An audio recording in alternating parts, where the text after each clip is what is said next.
Bien-aimés, soyez bénis dans le nom vivant de Jésus. Je suis le Père Paul Marimba. Je suis heureux de m'inviter chez vous par la télévision ou par le canal des réseaux sociaux. J'aimerais ce jour vous parler de l'importance de la parole de Dieu. Mieux, j'aimerais vous donner envie de lire la parole de Dieu, de la fréquenter, de vous en nourrir afin qu'elle impacte votre vie. Cet enseignement comprendra deux parties. Dans la première partie, je parlerai de la parole humaine, en montrant qu'elle est un instrument pour édifier, mais qu'elle peut être également un instrument pour détruire. Ensuite, je parlerai de la puissance de la parole humaine, qu'est-ce qu'elle véhicule, qu'est-ce qu'elle apporte, mais pour tout simplement nous faire comprendre que la parole de Dieu est puissante, elle est vivifiante et elle est transformante, parce que si la parole humaine est déjà pleine de vie et de puissance, eh bien, cela vaut éminemment de la parole de Dieu.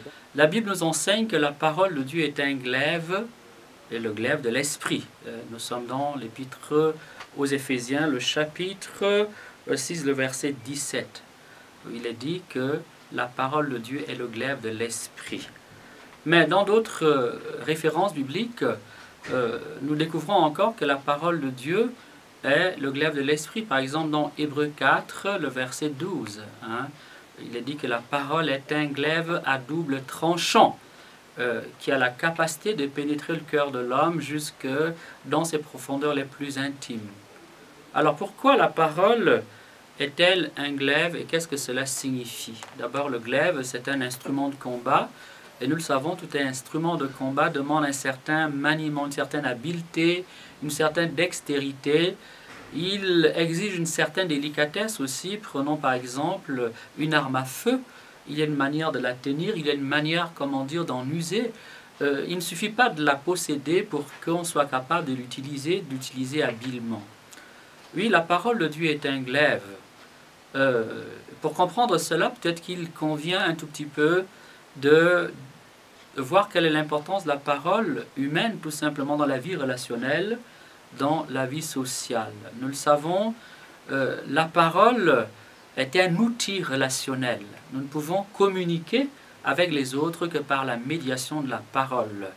Et la parole peut avoir un impact positif comme un impact négatif, d'où la nécessité de l'utiliser avec beaucoup de délicatesse, avec beaucoup de prudence, avec beaucoup de sagesse.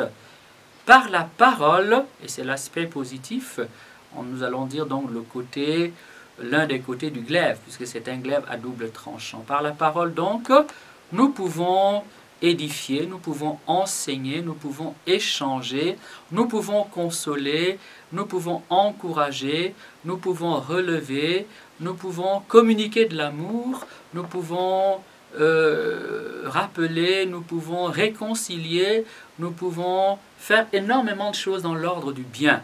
La parole a donc, comment dire, un aspect positif très important. Par la parole également, dans l'ordre, on va dire, des relations humaines, nous pouvons bénir, oui. Par la parole, nous pouvons également faire beaucoup de mal. Nous pouvons décourager, par exemple. Nous pouvons offenser, nous pouvons blesser. Nous pouvons détruire la vie de l'autre, car il est de ces paroles qui vous pénètrent jusqu'à l'intime du cœur et qui vont vous arracher votre joie et qui vont vous empêcher de vous épanouir, qui vont vous empêcher finalement de goûter au bonheur de la vie. Comme je viens de le dire, la parole est donc à utiliser avec beaucoup de délicatesse.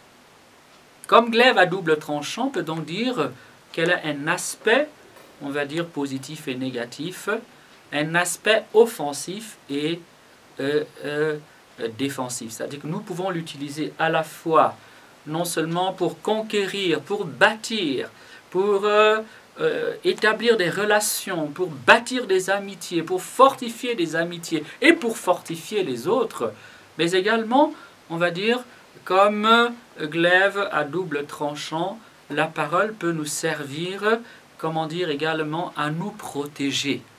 Lorsque vous êtes agressé oralement, la réaction la plus habituelle, ou alors lorsque vous vous sentez agressé, la réaction la plus habituelle de l'être humain, bien sûr, c'est de se défendre, pas d'abord avec des coups de poing, d'abord par une prise de parole, par une forme de justification, donc à travers l'usage de la parole. C'est donc, comme dit l'Écriture, le glaive de l'esprit. Pourquoi? Eh bien parce que la parole est l'outil que notre esprit utilise au dehors pour réaliser tout cela. Pour réaliser tout cela. La parole est même un pouvoir, puisque nous le savons, ceux qui savent manier la parole ont une certaine ascendance sur les autres. Ceux qui savent manier la parole ont un certain pouvoir sur leurs auditeurs, sur les personnes qui les écoutent. Voilà donc la parole humaine nous permet donc d'entrevoir son importance, et à la fois pour construire et souvent aussi pour détruire. Voilà donc l'un des premiers éléments, je voulais que nous retenions de la parole.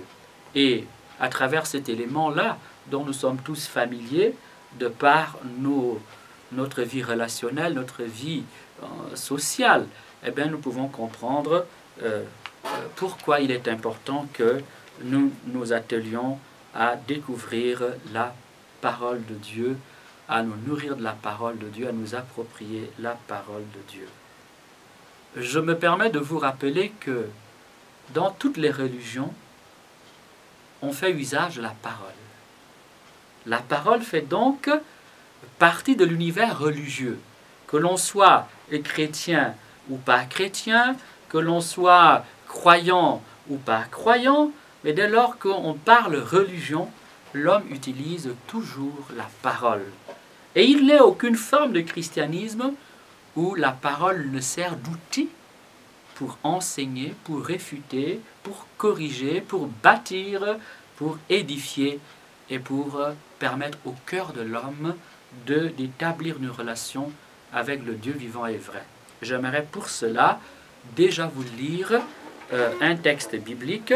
Nous irons donc tout de suite donc dans 2 Timothée, le chapitre 3, le verset 14 au verset 17. Je reprends 2 Timothée, le chapitre 3, le verset 14 au verset 17. Je lis. L'apôtre Paul écrit à son disciple et fils dans la foi ceci. Mais toi, demeure ferme dans ce que tu as appris et accepté comme certain. Tu sais de qui tu l'as appris. Depuis ta tendre enfance, tu connais les saintes écritures. Elles ont le pouvoir de te communiquer la sagesse qui conduit au salut par la foi qui est dans le Christ Jésus. Toute écriture est inspirée de Dieu et utile pour enseigner, pour refuter, pour redresser, pour éduquer dans la justice, afin que l'homme de Dieu soit accompli, équipé pour toute œuvre bonne. Telle est la parole du Seigneur. Nous pouvons tous répondre, nous rendons grâce à Dieu. Voilà donc que les Saintes Écritures nous introduisent elles-mêmes à ce mystère de la parole. Mais si nous avons à regarder en profondeur ce qu'est la parole, nous pourrions dire donc, ou redire, peut-être avec un petit approfondissement, que la parole est vivante, c'est une réalité vivante. Elle est l'émanation de l'esprit, elle est, comme dit la parole, l'Écriture sainte, le glaive de l'esprit. Donc l'instrument dont se sert l'esprit pour opérer l'œuvre d'édification et on va dire de correction, de transformation, voire également, comment dire, de destruction du mal dans le cœur de l'homme. Eh bien, la parole humaine est une réalité vivante. Elle est une émanation de l'esprit de l'homme. Lorsque nous émettons une parole, avec celle-ci, nous transmettons des images. Des images. Nous avons parlé du glaive. L'esprit qui m'écoute voit un glaive. Nous transmettons également des idées. Donc derrière, comment dire, une image se trouve des idées, un certain savoir, une certaine connaissance. Mais avec également, comment dire, la parole, nous transmettons des émotions. Pour quelqu'un qui a vécu, comment dire, dans un milieu violent ou qui a été agressé, ou bien l'or qui a été initié au maniement des armes blanches, l'évocation du glaive peut, comment dire, réveiller en lui un certain nombre de sentiments. Pour quelqu'un de violent ou pour quelqu'un de craintif, vous voyez que, et selon le message que l'on veut communiquer, la parole peut éveiller dans le cœur de l'homme des sentiments, des émotions. Or, les émotions s'accompagnent de force, d'énergie. Par exemple, quand vous êtes traversé par l'émotion de peur, la peur va, comment dire, imprimer dans votre corps une certaine attitude, un certain état d'esprit, et cet état d'esprit va, comment dire, paralyser votre cœur. Voilà, elle va comme inhiber, comment dire, votre monde intérieur. Et vous le savez bien, il y a des hommes et des femmes qui, lorsqu'ils sont comme envahis par la peur, sont capables de s'évanouir, ou alors vont se mettre à transpirer, vont se mettre finalement, comment dire, à avoir des réactions même physiologiques. Et du coup, nous comprenons que la parole, par le canal des images qu'elle véhicule, par le canal des idées qu'elle véhicule, communique également un état d'esprit, des émotions, des sentiments, des certitudes. Et celles-ci peuvent captiver quelqu'un. Il y a des messages qui vous captivent et donc qui vont comme saisir votre esprit, le connecter. Mais la parole est également, et ça les élèves en ont l'expérience, la parole peut également, comment dire, endormir. Dans les écoles, les élèves savent bien que certains enseignants, quand ils passent au tableau et commencent à parler, au bout de quelques minutes, tout le monde s'endort. Tout le monde somnole. Et oui, la parole a des effets. La parole a donc quelque part une espèce de puissance, une espèce de force, une énergie qu'elle véhicule. Et cette énergie, on peut même dire qu'elle est physique. Parce que quand un homme parle, si vous êtes hypersensible, vous pouvez sentir des vibrations. Hein? Cela est peut-être plus expérimentable quand vous avez à côté de vous un baffle et qu'il dégage, comment dire, des sons. Vous verrez que les sons émettent des vibrations. Donc la parole a, comment dire, une puissance, elle dégage une énergie. Cela, pas seulement sur le plan physique, mais également sur le plan, comment dire, spirituel, en tant que la parole est l'instrument de l'esprit, l'émanation de l'esprit. Elle est finalement l'esprit qui se communique et qui établit, comment dire, avec l'autre et avec les êtres, une relation qui peut être positive ou négative. Mais bien aimé, si cela est valable pour la parole de l'homme, alors l'homme a été créé à l'image de Dieu, n'est-ce pas? C'est que cela est valable de manière absolue en Dieu. Alors, cela dit, nous devons donc comprendre pourquoi Jésus va dire que sa parole est esprit et vie. Nous sommes dans le chapitre 6 de Saint Jean, le verset 63. Mes paroles sont esprit et vie. La chair ne sert de rien, c'est l'esprit qui vivifie. C'est donc une manière pour le Christ de dire que sa parole, finalement, communique non seulement l'esprit, mais l'esprit qui vivifie. L'esprit qui vivifie, l'esprit qui tonifie, l'esprit qui réveille, l'esprit qui encourage, l'esprit qui, comment dire, édifie, l'esprit qui bâtit, l'esprit qui élève le cœur de l'homme et établit une relation, on va dire, tout à fait personnelle entre le croyant et lui, entre le croyant et Dieu. Elle établit un contact avec le mystère de Dieu. Oui, dire que c'est un mystère de vie, c'est dire que la parole a donc non seulement le pouvoir de communiquer la vie, mais le pouvoir également de nourrir la vie. Nous sommes dans l'évangile, comment dire, selon saint Matthieu, le chapitre 4, le verset 1 jusqu'au verset 11. Jésus dit et rappelle tout simplement l'écriture, l'homme ne vit pas seulement de pain, mais également de la parole. Et donc, l'écriture elle-même nous révèle que la parole de Dieu est un aliment. C'est une nourriture. Or, quel est le rôle de la nourriture? Le rôle de la nourriture est de donner de la force. Passez une journée sans manger, vous verrez que vous allez faiblir. Passez une deuxième journée sans manger, vous verrez qu'il vous deviendra de plus en plus difficile de faire des efforts. Oui, la parole de Dieu, commandons, est donc une nourriture. une nourriture spirituelle, quelque chose qui vient dynamiser, quelque chose qui apporte la vitamine intérieure, comment dire, à notre relation avec Dieu. La parole de Dieu est une réalité vivante et permanente. Nous la prenons dans la première épître de Saint Pierre, le chapitre 1er, le verset 22 à 24. Réalité vivante et permanente.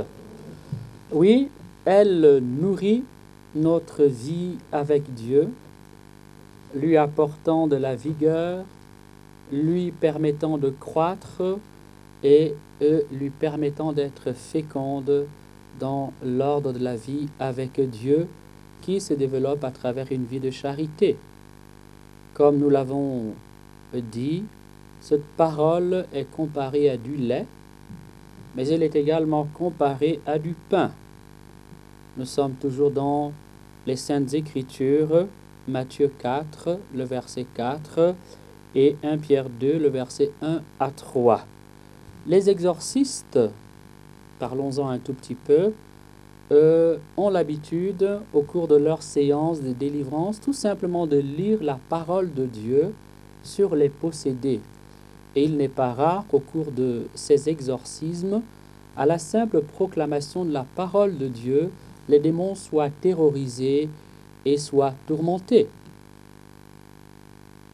Qui a jamais jeté un coup d'œil sur les exorcismes liturgiques de l'Église verra que dans certaines de ces textes, il y a tout simplement des parties où la parole de Dieu doit être lue, doit être proclamée.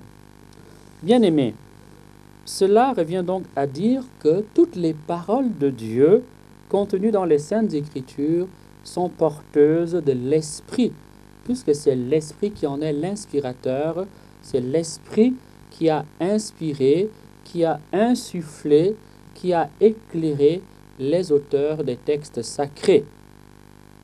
En disant cela, nous voulons en outre souligner qu'on ne doit jamais dissocier le souffle et l'esprit.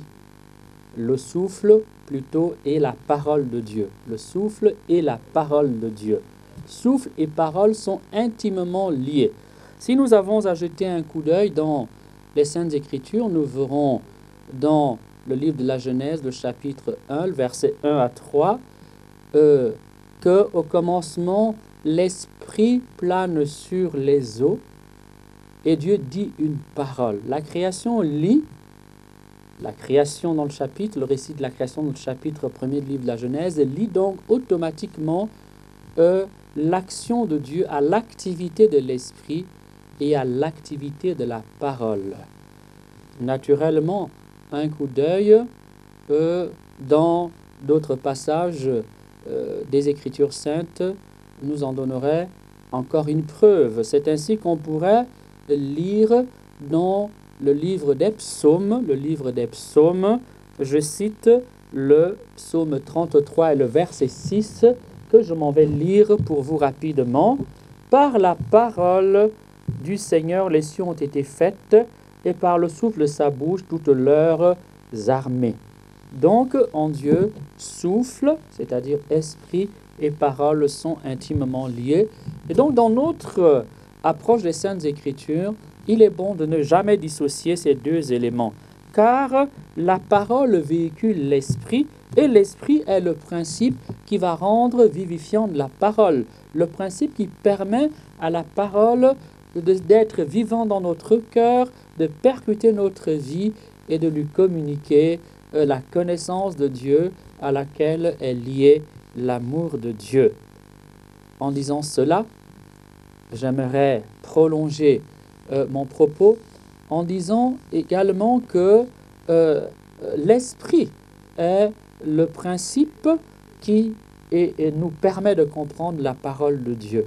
Je renvoie au Seigneur Jésus-Christ lui-même dans l'Évangile selon saint Jean, au chapitre 14, le verset 26. Jésus dit que quand l'Esprit Saint viendra, il nous enseignera et il nous rappellera ce qu'il nous a dit. En d'autres termes, Jésus annonce qu'il revient à l'Esprit de nous dévoiler l'enseignement de la parole du Christ et plus largement l'enseignement véhiculé par l'Écriture sainte. Sa mission est de prendre ce qui est au Christ et de nous le rendre accessible. C'est pour cela que les pères de l'Église, disent que finalement, on ne peut pas comprendre la parole de Dieu sans l'aide de l'Esprit Saint. Je cite ici Saint Jérôme. On ne peut pas comprendre la parole de Dieu sans l'Esprit Saint qui en est l'inspirateur. Alors, cela nous conduit à dire qu'il ne sied pas de dissocier l'action de l'Esprit Saint à la parole de Dieu. Et que quand nous voulons que la parole de Dieu soit efficace dans l'enseignement ou dans la méditation personnelle, nous avons besoin d'associer ces deux réalités, car l'Écriture les lie intimement. Pour que la parole s'incarne, il faut donc l'agir de la grâce à travers la puissance de l'Esprit Saint. L'Esprit a pour mission d'incarner la parole de Dieu, c'est-à-dire de lui permettre d'impacter notre vie afin qu'elle y prenne corps, entre guillemets, afin que notre vie finalement, petit à petit, devienne selon la parole de Dieu. Expliquer la parole, incarner la parole, voilà l'une, on va dire, des activités principales de l'Esprit Saint dans notre vie. Bien-aimés, j'aimerais arrêter là mon propos de cette intervention. Nous retiendrons tout simplement que la parole humaine est faite pour édifier, pour bâtir, pour construire, pour communiquer. C'est un instrument merveilleux que Dieu a donné à l'homme. Et cette parole est un lieu de ressemblance entre l'homme et Dieu. Et puisque l'homme a été fait à l'image de Dieu, le mystère de la parole humaine nous permet d'accéder au mystère de la parole divine, de toute façon de manière, oui, bien sûr, éloignée, mais quand même, nous pouvons entrevoir la puissance de la parole de Dieu, la puissance de la parole révélée à travers le mystère de la parole humaine. Oui, que cet enseignement-là nous permet de faire bon usage de notre langue, donc de notre parole, et surtout qu'il nous permette de méditer sur la puissance de la parole de Dieu. J'aimerais finir ce propos naturellement avec quelques moments de prière. Je vous invite à fermer les yeux si vous le pouvez. Dans le cas contraire, simplement, je vous invite à vous associer à ce petit moment de prière. Seigneur, sois béni pour la puissance de la parole. Sois béni d'avoir doté l'homme du pouvoir de la parole. Purifie nos lèvres afin que notre parole soit toujours édifiante, afin que notre parole soit à l'image de ta parole, source de lumière, source de bénédiction, source de grâce. Seigneur, ouvre nos lèvres afin que non seulement nos paroles soient pures et saintes, mais également afin que nos lèvres proclament ta parole tous les jours de notre vie. Nous te le demandons car nous savons que tu es capable de toutes choses. Nous te le demandons car tu es notre Seigneur et notre Sauveur. Nous te le demandons car c'est toi qui nous as créés et c'est toi qui nous as sauvés. Nous te le demandons car sans toi nous ne sommes capables de rien, d'aucun bien. Seigneur, merci d'écouter notre prière. Merci de l'exaucer. Merci pour ta fidélité. Merci pour tout ce que nous avons vécu avec toi en ce jour. Merci pour ta présence et que cette présence nous accompagne. Nous te le demandons pour toi le Dieu vivant et vrai, qui vit et qui règne pour les siècles des siècles. Amen. Jésus, tu as les paroles de la vie, acquérions-nous. Oh, c'est toi que je veux louer. Oh, c'est toi que je veux chanter. Oh, c'est toi que je veux louer. Oh, mon Rédempteur, c'est toi que je veux chanter. Tu as les paroles qui transforment les cœurs.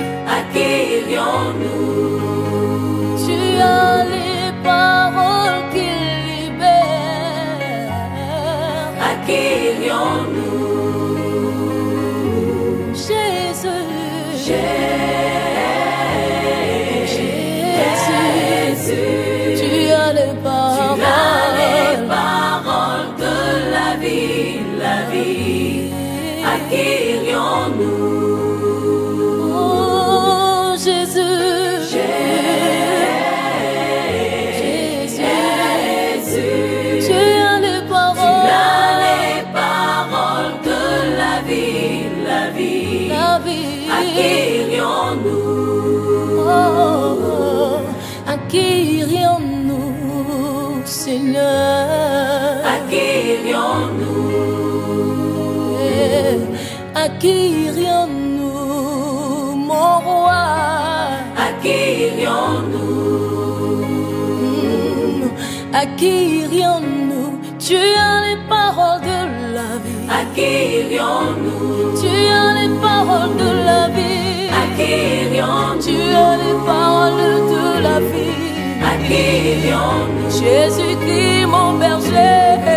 Acquérions-nous. C'est toi qui fermes et personne ne peut ouvrir. Acquérions-nous. Toi qui ouvres et personne ne peut fermer. Ta parole est une puissance qui appelle à l'existence Acquérions-nous. ce qui n'existe pas. Acquérions-nous.